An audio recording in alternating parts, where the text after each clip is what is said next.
this is an old Massey Harris binder. My father purchased this in 1939 for £2. And we used it for about 30 years, and it must have cut thousands of acres of corn. In the 1920s, Mr. Fred Harris invented the first knotter ever to tie a bundle of corn.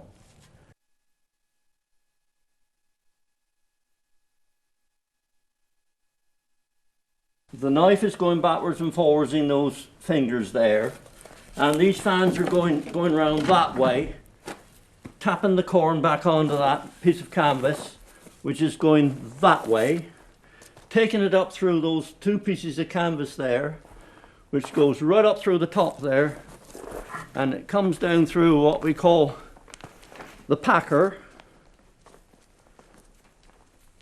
and this piece here makes nice butts of the bundles, and when it comes on to this little tripper here, you get 14-pound pressure on this little lip here, and it clicks, and the bundle comes up in this string here.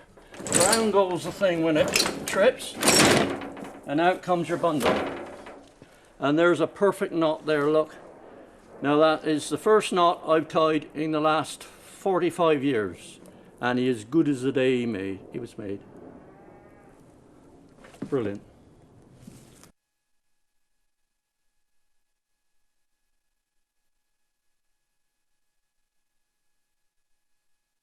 I shall always remember we were cutting a piece of oats one evening, and when it's laid down very badly, you've got to part it out so it doesn't clog up on that point there. So there was 5 or 6 men and my wife there parting it out with forks and by hand, and she shouted out, she said, "I've lost my wedding ring," so everything stopped.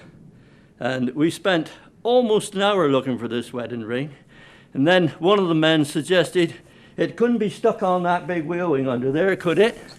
So we put the 2 lamb wheels on again and jacked it up, the road wheels on, and spun this wheel round and hooked off every bit of mud and went through it, and there was her wedding ring stuck on that wheel.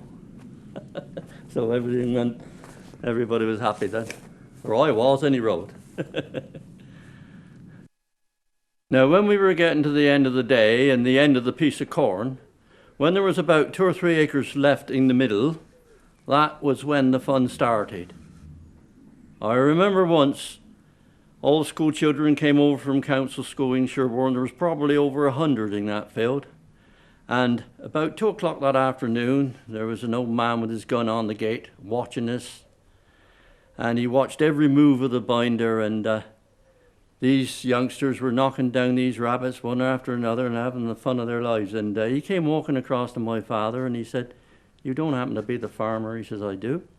He said, "Is there any partridges in it?" And he said, "There probably is 1 or 2. Well, he said, "Would you mind sending these children on out?" He said, "Out in the road." He said, "Because I'm the head keeper here," he said, "and I don't want these partridges touched." And my father looked at him straight in the eyes and he said, "Now look here," he said, "I was here before you come here," he said, "and I should probably be here when you're gone," he said.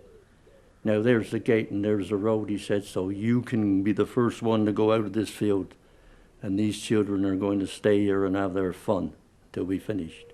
And they did.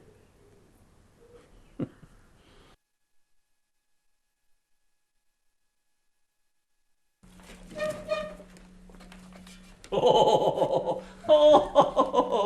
this is bloody memories, is it? Oh, gee whip.